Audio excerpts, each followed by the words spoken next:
Kanalımdan herkese selamlar. Daha önce Mira bebeğimin yapımını sizlere anlatmıştım.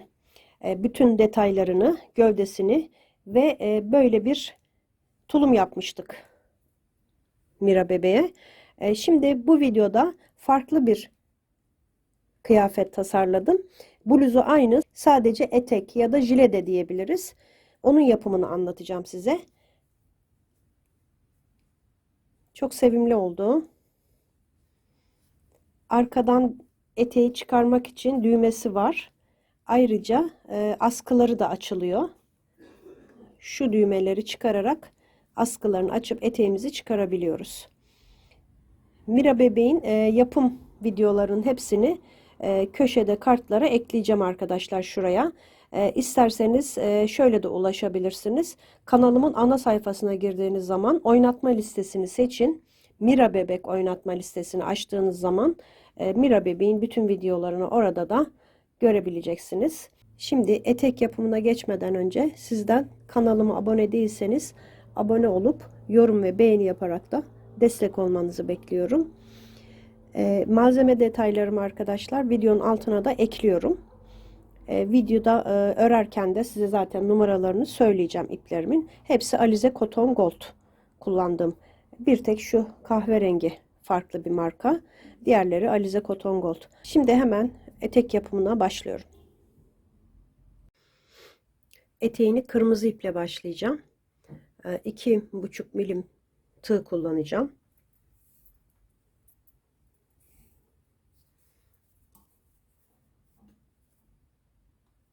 Şöyle düğüm yapalım. 41 tane zincir çekeceğim. 41.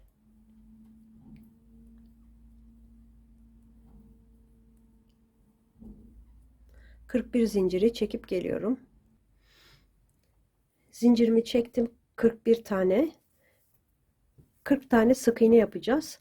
Bebeğinizin beline ölçün arkadaşlar. Kazağının üstüne. Farklı bebeklere de uyguladığınız zaman bu tekniği kullanın. Yani ölçerek yapın.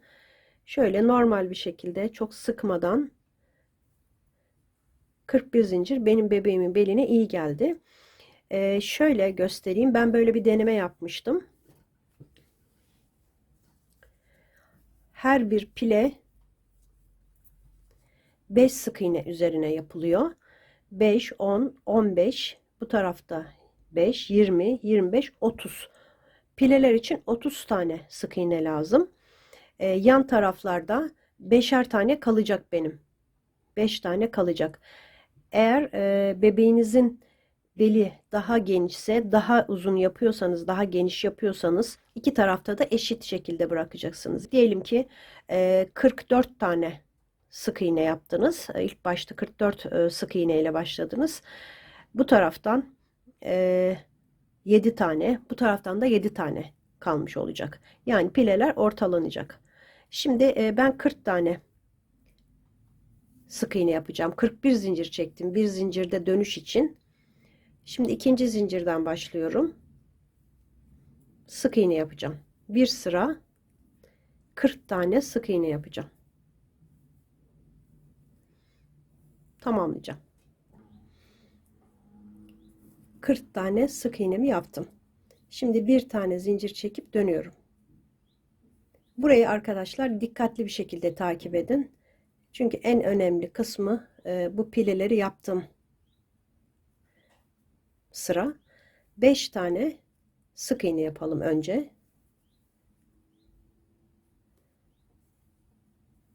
4, 5.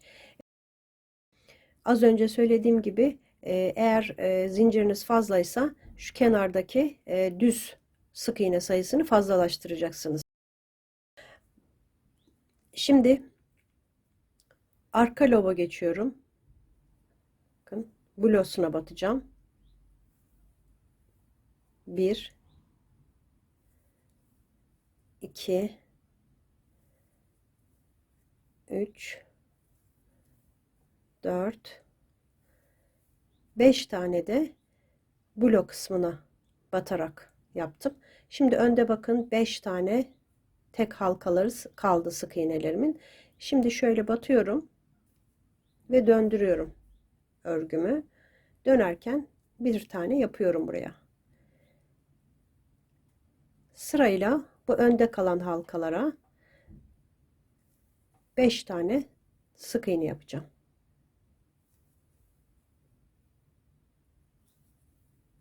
5. Bakın böyle döndü. Şimdi tekrar döndürüyorum. 5 tane de buraya yapacağım. Yalnız şöyle yapacağım.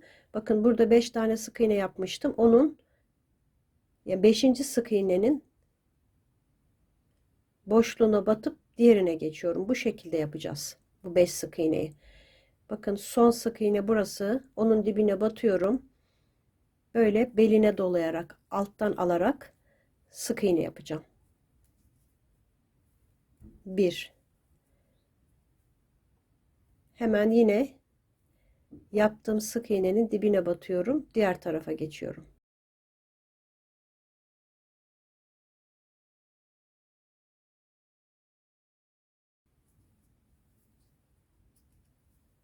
2.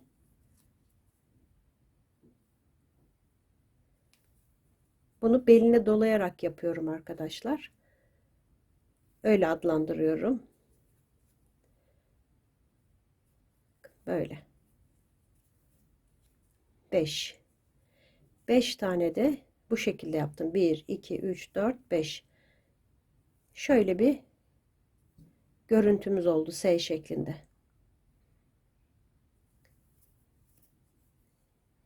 Şimdi sıradaki sık iğneye geçiyorum. Arka lobuna batacağım yine. Bundan bir tane daha tekrarlayacağım. Aynısından bir tane daha yapacağız. Arka lobuna geçiyoruz. Bakın sıradaki sık iğne bu. 1,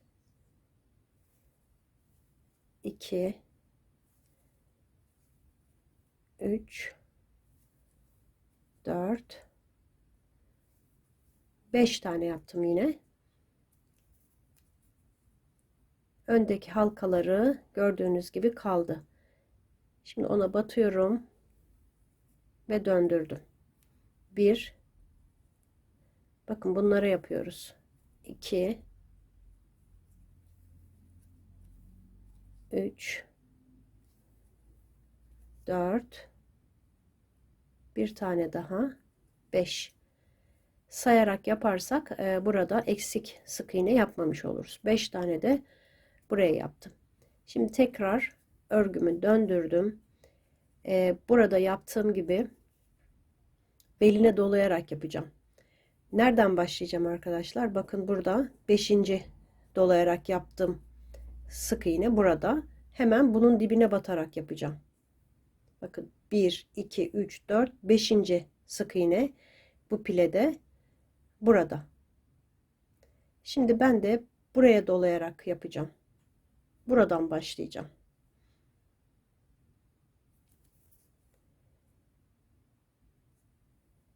Buna batıyorum. 1,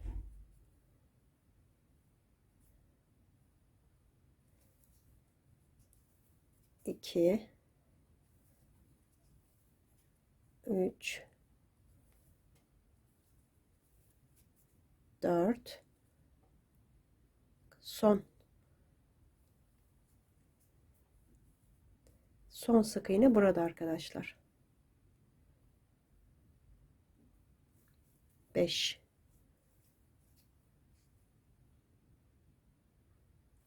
1, 2, 3, 4, 5.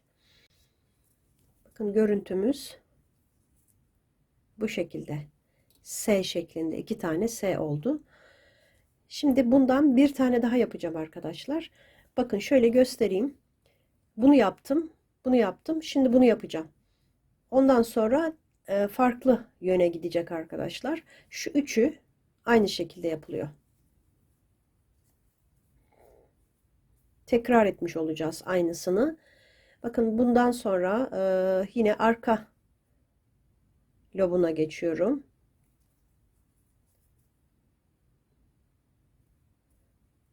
Sık iğnemin. Bakın sıradaki sık iğne. Sıradaki sık iğne burada. 1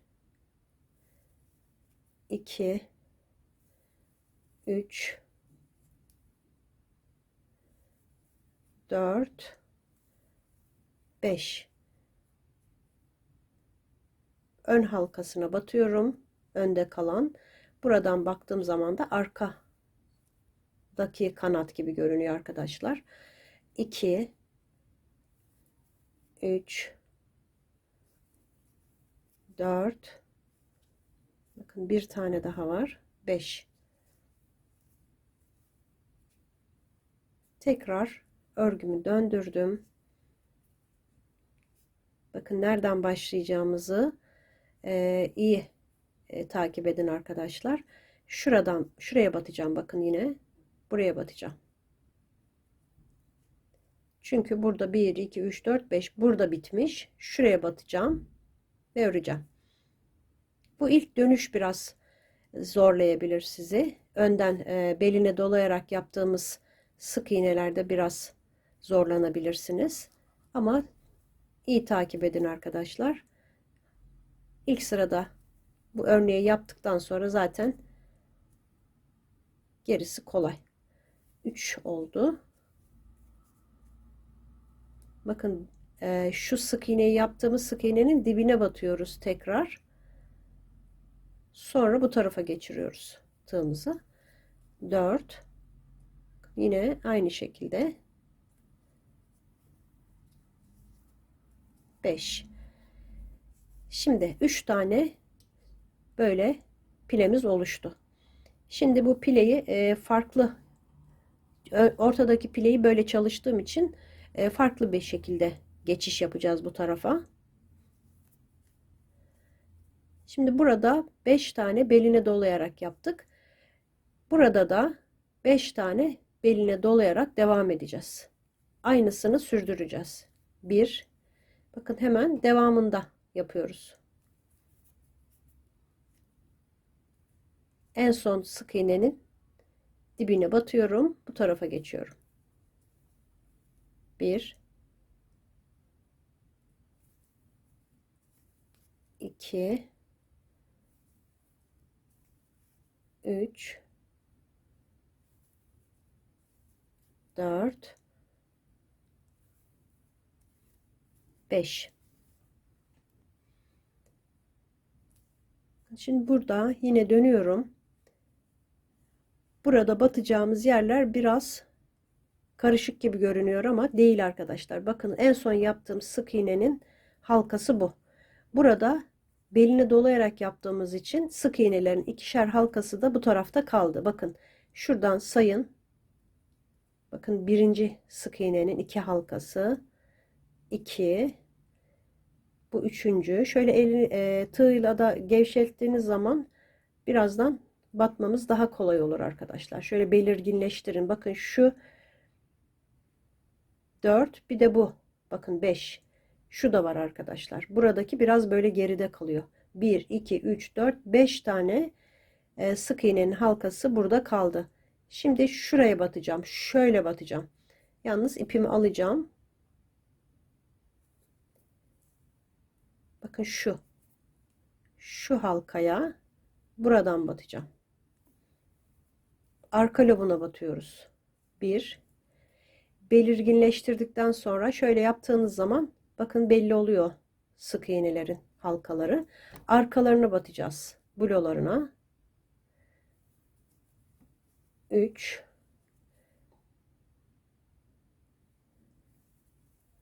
4,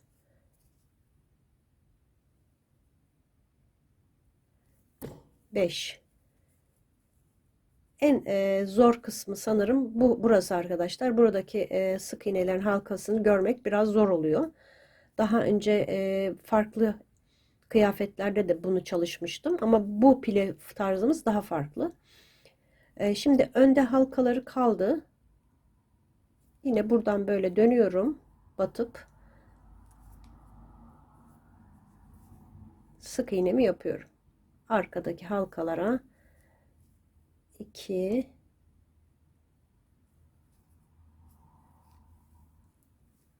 3, 4, 5. Bakın buradaki pilemiz de bu şekilde. Bakın burada daha çok belli. Daha belli oluyor. Çünkü burada ilerlediğim için. Şimdi şuradayım ben.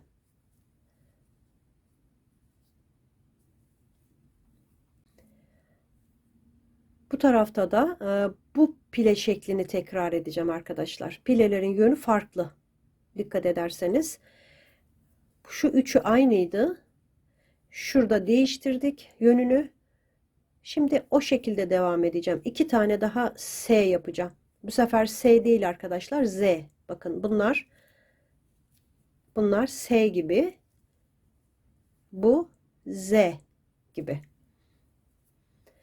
Şimdi buradan ön halkaya, beline dolama sırasına geldim. Bakın buradan son sık iğnemin dibine batıyorum. Beline doluyorum. Bir sık iğne. 2,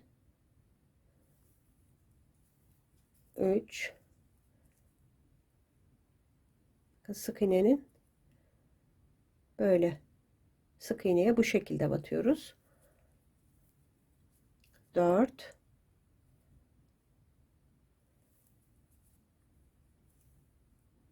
5. Şimdi yine döndüm. Bakın burada yine göstereceğim. Birinci sık iğnemin halkaları. Bu 2, 3, 4,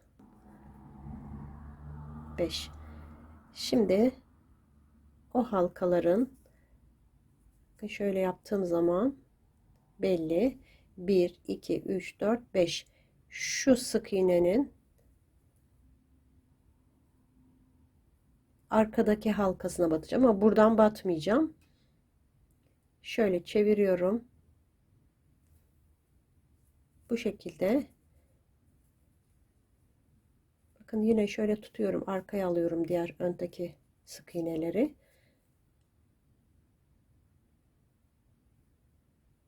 2,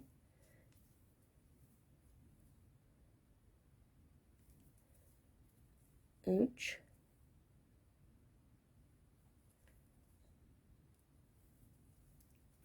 4. Bir tane de burada bakın.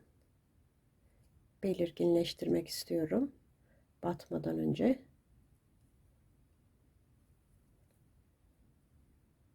Şöyle battım. 5 tane sık iğnemi yaptım. Bundan sonrası daha kolay. Ön halkasına geçiş yapıyorum ve örgümü döndürdüm.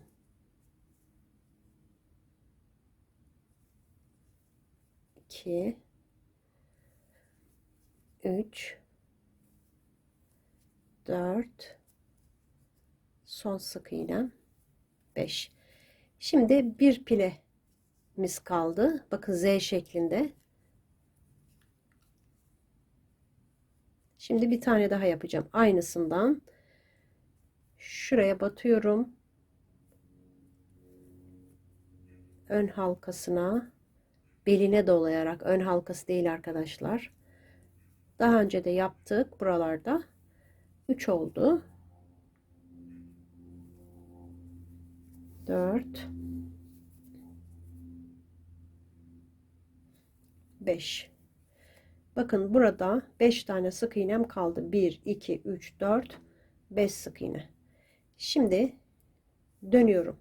Yine aynı şekilde 1, 2, 3, 4, 5 tane sık iğnemin halkası burada bu şekilde kaldı.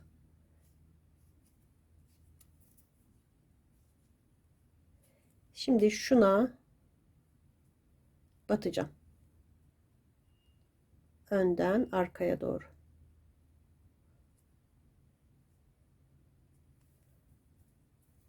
1,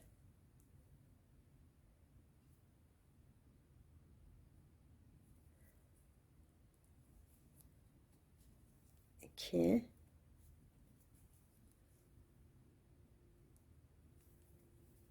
3, 4,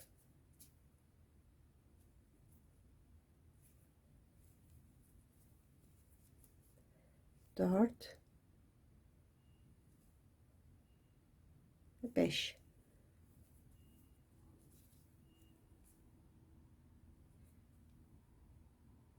Buraya tığımı geçirip döndüm.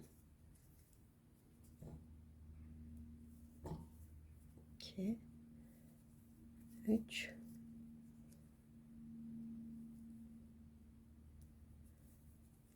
4 ve 5. Bakın bu şekilde tamamladık. Şimdi şuraya batıyorum. Bakın bunlar yapıldı. Bu sık iğneler. Şu sık iğneye geçiyorum. 1, 2, 3, 4 ve 5. 5 tane sık iğnem burada kalmıştı. Onları düz ördüm. Bir zincir çektim. Bakın arkadaşlar.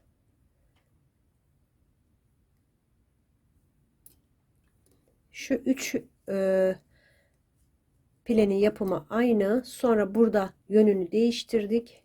Bu 3 pilenin yapımı da aynı. Şimdi bir zincir çektim, döndüm.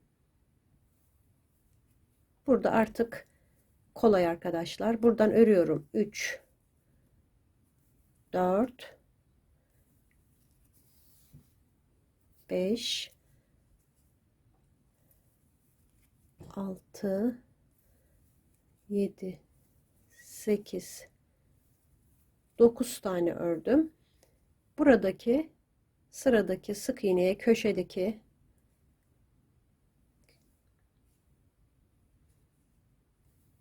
9 tane ördükten sonra çift yapıyorum. 9 ördüm, çift yaptım. Şimdi şöyle bakın, buradaki köşedeki sık iğneyi atlamayın arkadaşlar. Şöyle 1, 2, 3, 4 tane ördüm. Şimdi bu köşedeki sık iğneye çift yapıyorum. 4 tek bir çift. Arttırma yapacağız arkadaşlar. Nerelerde yapıyorum? Bakın bu köşelerde yapacağım arttırma. Bir tane burada, bir tane burada. Şimdi arttırdım, bakın burada. Burada çift yaptım. Şimdi burada da çift yaptım. Her pilenin köşesinde arttırma yapacağız arkadaşlar. Çift yapacağız yani. Şimdi çift yaptıktan sonra dönüyorum bu tarafa. Örüyorum. 2, 3, 4, 5, 6, 7, 8, 9 tane ördüm. Yine buraya geldim arkadaşlar, köşeye. Bakın 9, şu sık iğneye battım. Çift yapacağım buraya. 2 tane yapacağım. Diğer tarafa döndüm. 1, 2, 3, 4 tane ördüm. Yine bu sık iğneye çift yapıyorum. 4 tek bir çift. Böyle pilelerin etrafından dolanıyoruz arkadaşlar. Artık bu sıramız daha kolay. Bakın buradan devam ediyorum. 1, 2, 3, 4, 5, 6, 7, 8, 9. 9 tane ördüm. Sıradaki şu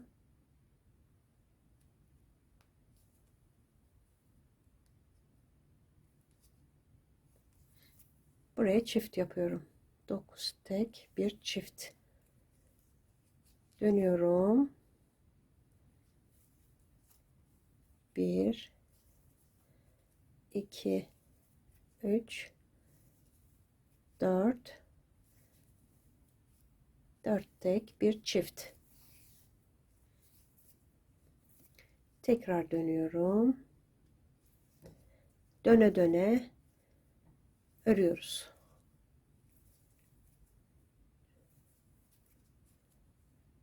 5 6 7 8 9. Şuraya batıyorum, çift yapıyorum. 9 tek, bir çift. Dönüyorum zikzak şeklinde, sık iğnelerimizi döne döne örüyoruz. 3 4.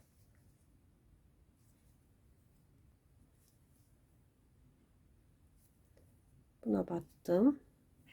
4 tek, bir çift yaptım. Bu tarafa geçtim. 1 2 3 4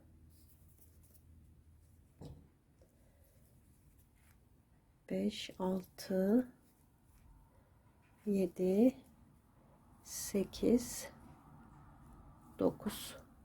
9 tane yaptım. Sıradakine çift yapıyorum.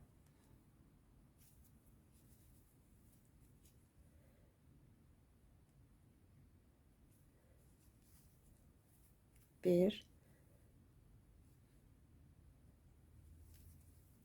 2 3 4 tane ördüm.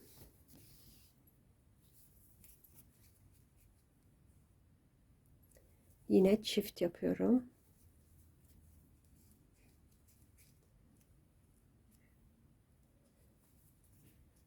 1 2 3 4 6 8 9. 9 tek, bir çift.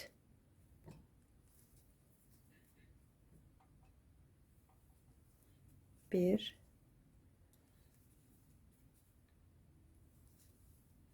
3 4. 4 tane yaptım. Yine çift yaptım. 4 tek, bir çift. Şimdi artık son dönüşe geldim. 2 3 4 5 6 7 8 9 10 tane sık iğnemi yapıp sıramı tamamladım. Bir zincir çektim. Bakın arkadaşlar, bu şekilde pilelerimiz oluştu.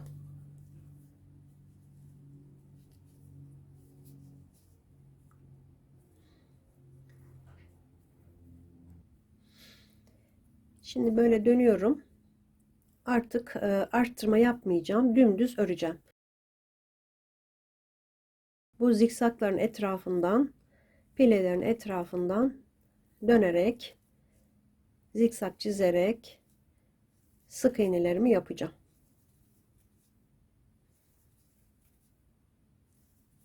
Bakın artık kolay. Arttırma da yok. Dümdüz döne döne sık iğnelerimi yapacağım.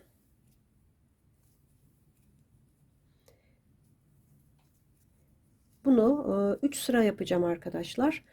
Bebeğimizin belinden girebilmesi için arkasını açık yapıyorum şu anda. Birleştirmedim. 3 sıra daha yapacağım. Bu sırayla birlikte 3 sıra olacak. Bunu tamamlayıp geliyorum arkadaşlar. Bu şekilde devam edeceğiz. Artık çok kolay.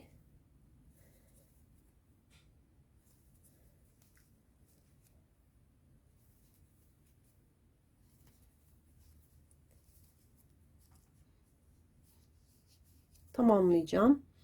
Geleceğim. Bir sıra ördüm arkadaşlar buraya kadar. Pilelerimiz ördükçe düzelecek. Daha güzel görünecek. Şurası bir sıra olduğu için arkadaşlar burada daha sonra üzerine beline ilave edeceğiz. O zaman daha düzgün görünecek. Şimdi bir sıra ördüm ben dümdüz. Şimdi 2 sıra daha. Bir zincir çekip döneceğim. Bir sıra öreceğim. Sonra bir zincir çekip döneceğim. Bir sıra daha öreceğim. 2 sıra daha örüp geleceğim. 2 sıra daha ördüm arkadaşlar. Sık iğne sayım 112'ye çıktı. Şimdi bu sıradan itibaren artık birleştirerek devam edeceğim. Yani böyle açık örmeyeceğim. Buraya kadar açık örmemdeki sebep eteğinin rahat giyebilmesi bebeğimin. Eteğimizin ön yüzü burası.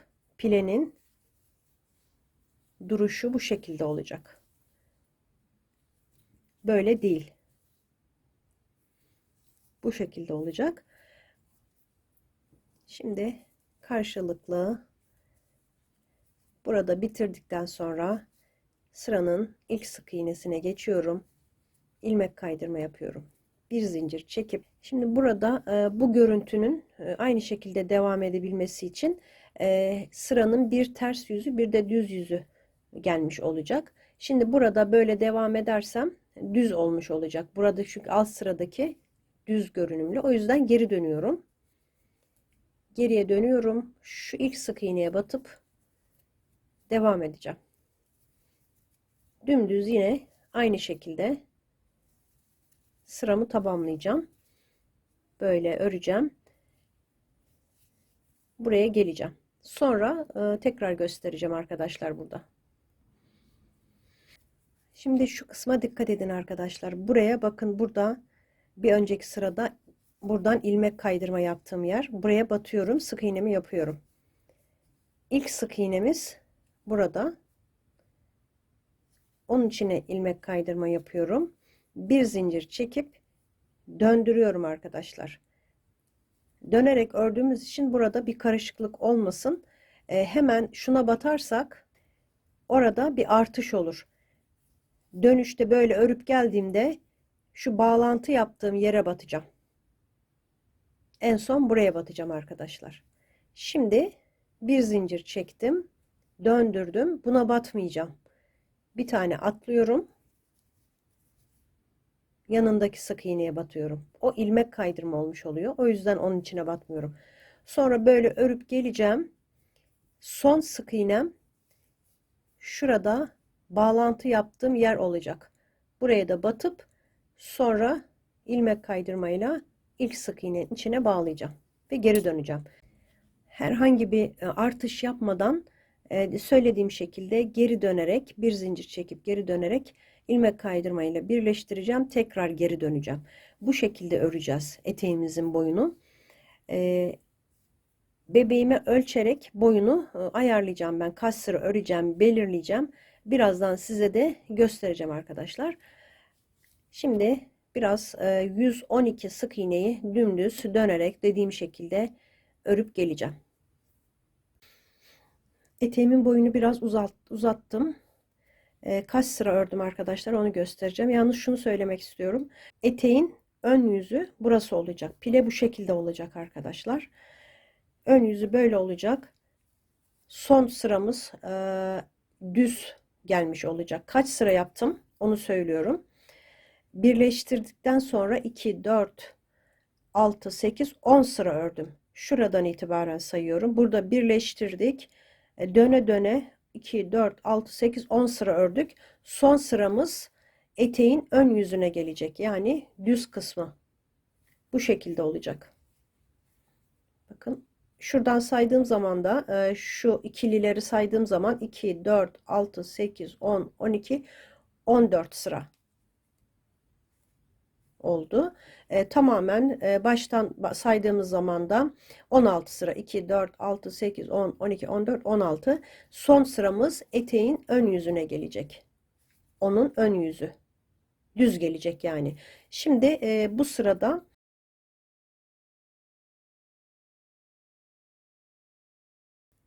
bir zincir çektim, döndüm arkadaşlar.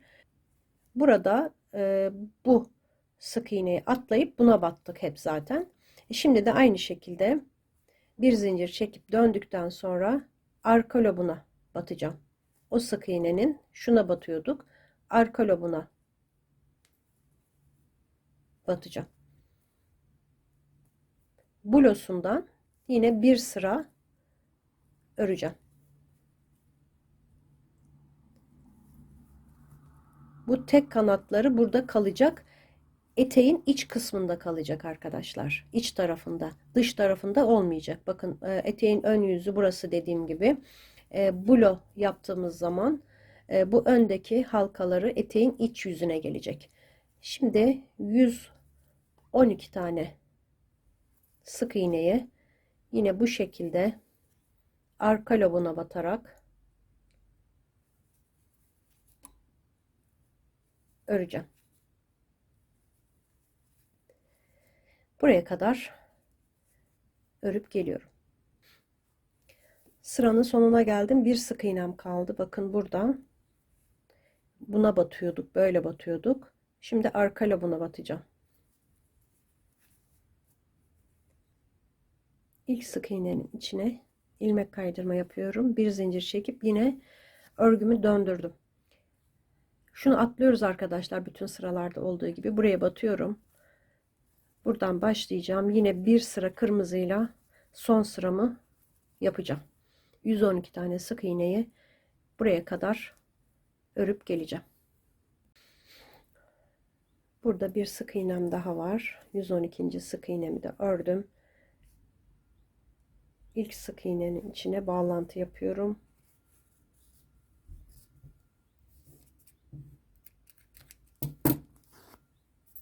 Kırmızı ipimi kestim. Şimdi şu bağlantı yaptığım yere değil, bir sonraki sık iğnenin içine iğnemi geçirdim. Sonra burada bakın, son sık iğnenin halkasına geçirip sıkıştırdım. İpimi temizleyeceğim.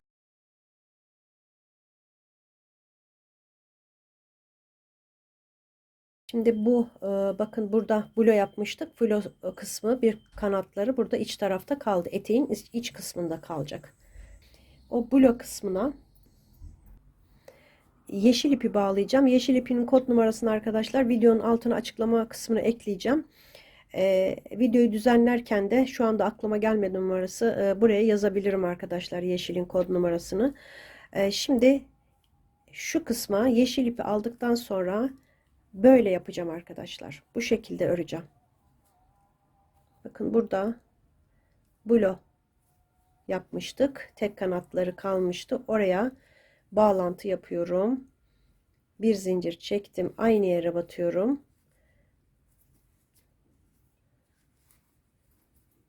Buralara her birine bir tane sık iğne yapacağım.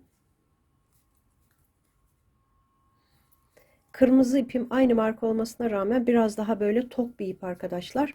Yeşil mesela daha yumuşak, ince gibi oluyor. Yumuşak olunca daha ince duruyor. Bu iple, yeşil ipimle bir sıra buraya kadar örüp tamamlayacağım. 112 tane sık iğne ördüm arkadaşlar. Burada birleştirme yeri olduğu için oraya batmadım. İlmek kaydırma yapıyorum. Bir zincir çektim. Bu renkli kısımlarını arkadaşlar dönerek örmeyeceğim. Düz sık iğne olacak. Şimdi aynı yere batıyorum. Yani her tarafı düz olacak. Dönerek örmeyeceğim. Böyle yine bir sıra öreceğim. Bir sıra ördüm. İlmek kaydırmayla birleştirdim.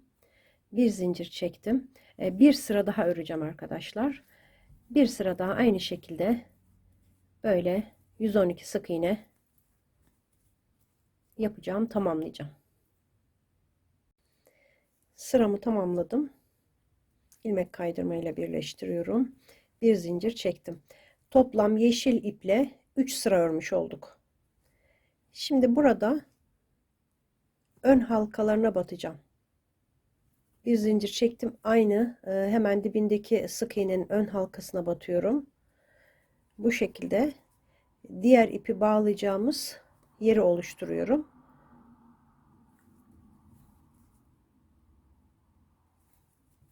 Bu şekilde önlerinden alarak öreceğiz. Yine bir sıra arkada böyle halkaları kalacak.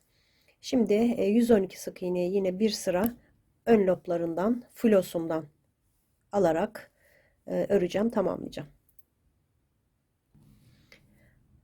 Bir sıra ön loblarından ördüm arkadaşlar. İlmek kaydırma yaptım, birleştirdim. Şimdi sayımız hep aynı, değişmiyor. Bir sıra daha öreceğim. Şu yeşil kısmın biraz daha iyi görünmesini istiyorum arkadaşlar. Biraz az oldu. Şimdi bir sıra daha 112 sık iğne normal batarak öreceğim.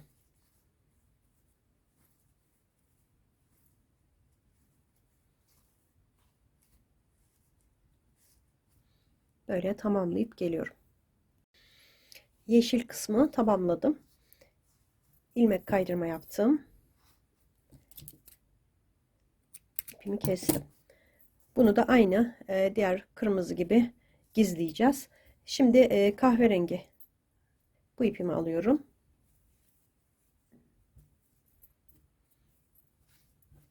İpim Etrofil cins. Buraya yazıyorum arkadaşlar numarasını. Şimdi yine şuradan bağlantı yapıyorum. Burada bir kanatları kalmıştı. Fulo yapmıştık. Arkada blo kısımları, yani arka kısımları kalmıştı. Bir zincir çektim. Aynı yere batıyorum.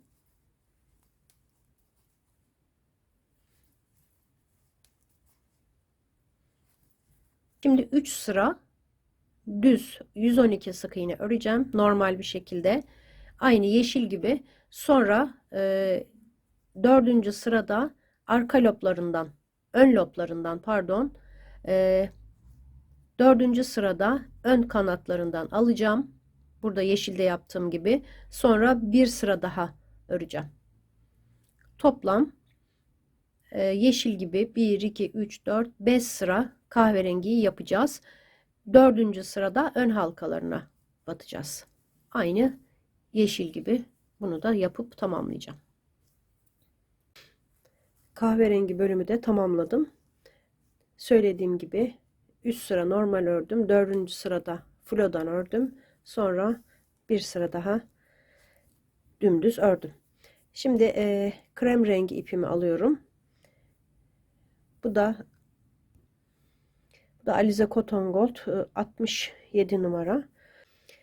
Diğer iki rengi yaptığımız gibi aynı şekilde öreceğiz. Şuradan başlayacağım.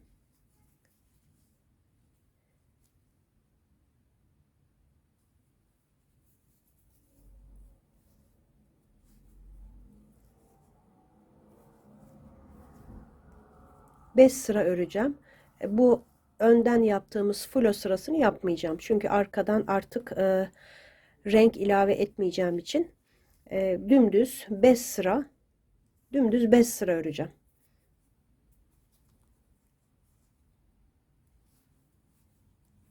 Aynı diğerlerini yaptığım gibi 5 sıra 112 sık iğne dümdüz yapacağım. İpliklerimi temizleyeceğim. Daha sonra bel kısmına geçeceğiz. Eteğimin bu kısmına ütü yaptım arkadaşlar. Şöyle iç kısımdan bu şekilde ütüleyebilirsiniz. Hiçbir şey olmuyor. Koton ip olduğu için buharlı ütüyle ütüledim. Daha sonra şu şekilde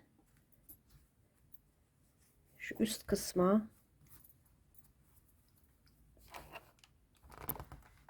öyle ütü basabilirsiniz.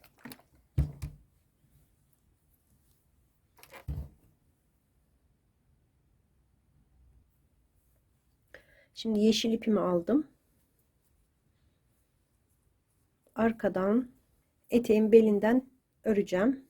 Buradan başlıyorum.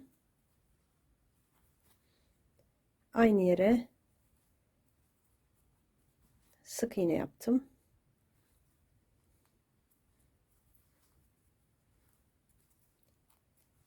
Burada zincirlerin Üzerlerine 40 tane zincirimiz vardı burada. 40 sık iğnemiz vardı. Onların üzerine birer tane yapıyorum. Bu ipimi de yürütüyorum.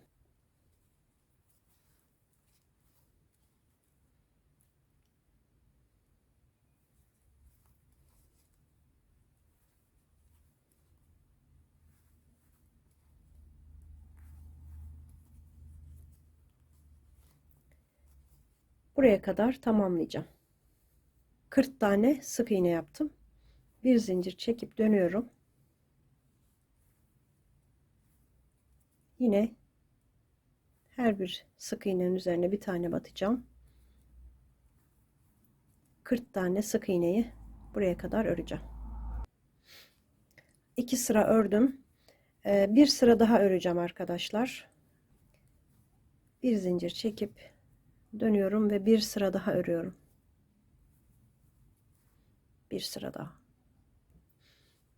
Bir sıra daha yaptım. Şimdi burada ilik yapacağım. 2, 3, 4, 5 tane zincir çektim. Bunu düğmenize göre büyütebilirsiniz. İlmek kaydırma yaptım. Bir zincir çekip burada ilik oluşturdum.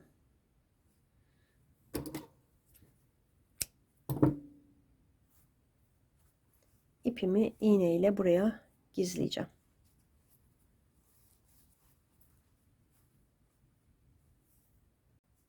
Şimdi askılarını yapacağız. Buraya düğme dikeceğim. Düğmelerim arkadaşlar bu boyutta 8 milim.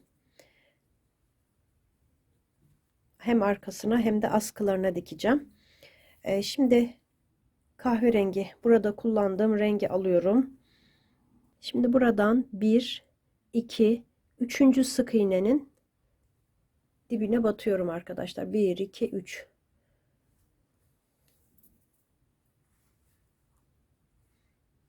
Buradan ipimi geçirdim. Zincir çekeceğim. 28 tane zincir çekeceğim.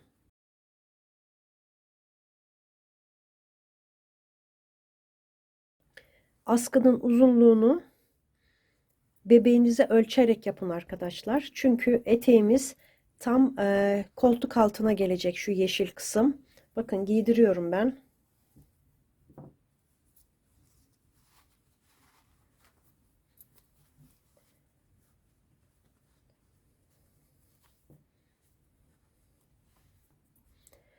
Bakın böyle tam roba kısmına gelecek, koltuk altlarına gelecek.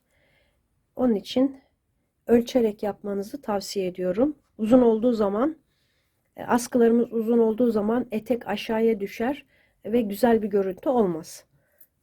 Şimdi burada ben 28 tane zincir çektim. Bakın ölçüyorum. Gergin bir vaziyette. Şuraya geliyor. Şimdi ben burada trabzan yapacağım. 3. zincirden başlayıp. Sizin de bu şekilde olması gerekiyor arkadaşlar. Şöyle asıldığınız zaman buraya kadar gelsin. O şekilde uzunluğunu ayarlayın. Şimdi çıkarıyorum ben. 28 tane zincir çektim. Zincirimiz burulmasın. Üzerine doluyorum. 1, 2, 3. zincire batıp ikili trabzan yapacağım. Her bir zincirin üzerine ikili trabzan.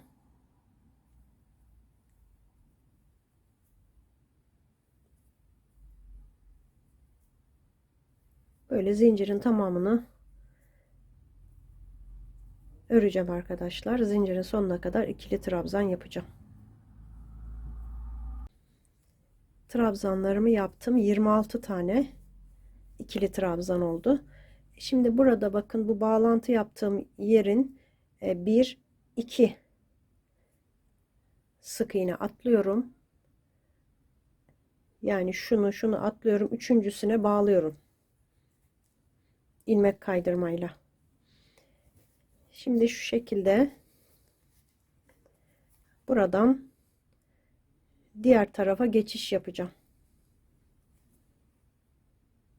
Böyle ilmek kaydırma yapıyorum. Sonra başlangıç zincirine batacağım. Bunu arkaya çekeceğim arkadaşlar, ipleri. Böyle her bir zincirin üstüne ilmek kaydırma yapacağım.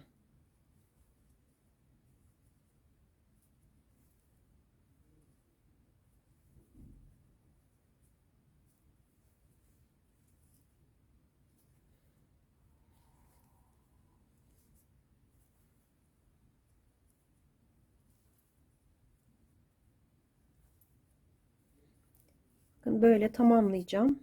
Buraya kadar. Son trabzana kadar geldim. Şimdi burada zincirin içine böyle sık iğne yapıyorum. 3 tane.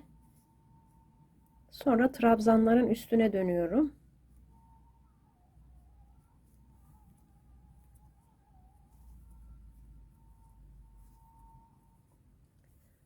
Bu şekilde trabzanların üst tarafına da ilmek kaydırma yapacağım. Bu ilmek kaydırmayı biraz daha sıkı yapın. Çünkü trabzanların üstü daha bol.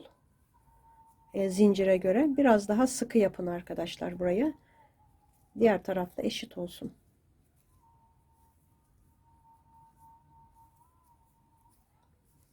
Böyle. Buraya kadar tamamlayacağım. Burada ipleri içeri çekip gizleyeceğim. Buraya kadar yapıp geliyorum ben. Buraya da yapıyorum ilmek kaydırma. Sonra bir zincir çekip ipimi keseceğim. Şuradan içeri alıyorum. Diğer başlangıç ipini de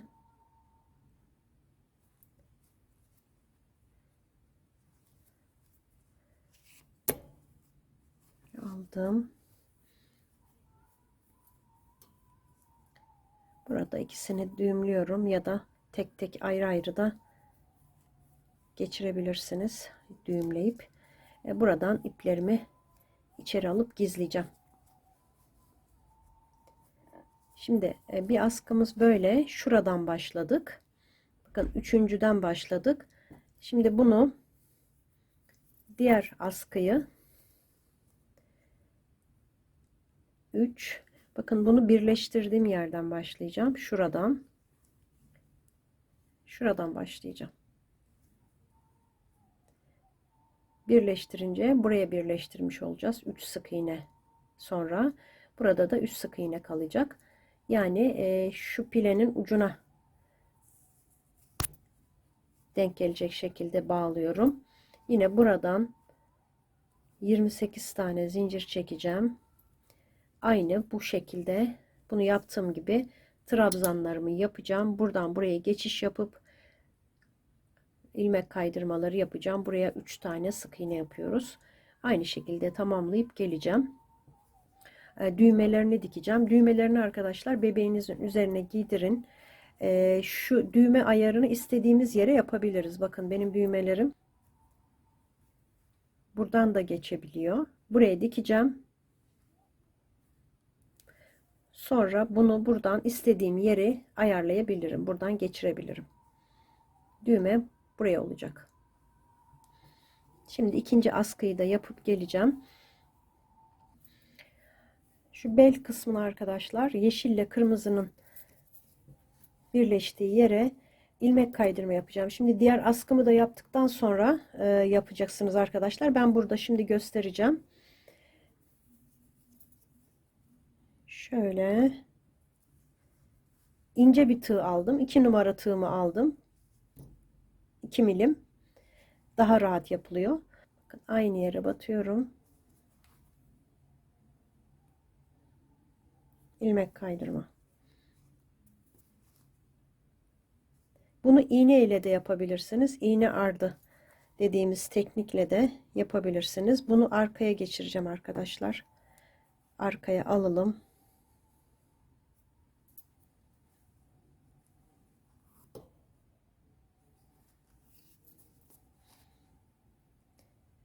Burada askının üzerinden de geçiyorum.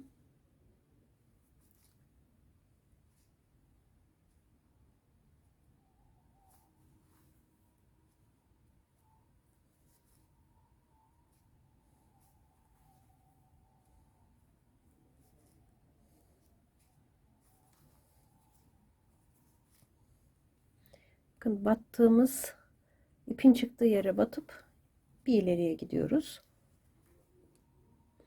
Yüzeyden ilmek kaydırma bu şekilde oluyor.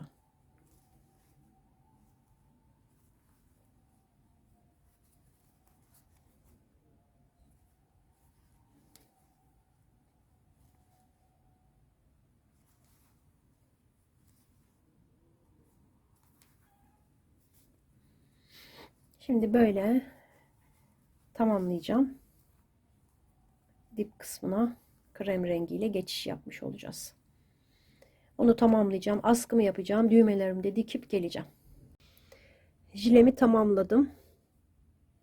Düğmelerini diktim. İplerini temizleyip arkaya da bir tane düğme diktim. Buradan bu şekilde düğmelerinizi istediğiniz yere düğmeleyebilirsiniz. Eğer uzun olduysa yukarıdan bir yerden geçirebilirsiniz. Her tarafına geçiyor arkadaşlar, trabzan olduğu için. Dediğim gibi bebeğinizin tam koltuk altına gelsin bu yeşil bel kısmı. O zaman daha güzel duruyor.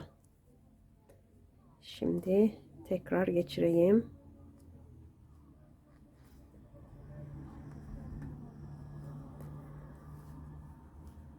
Böylece bir modelin daha sonuna geldim. Tekrar görüşmek üzere. Hoşça kalın arkadaşlar.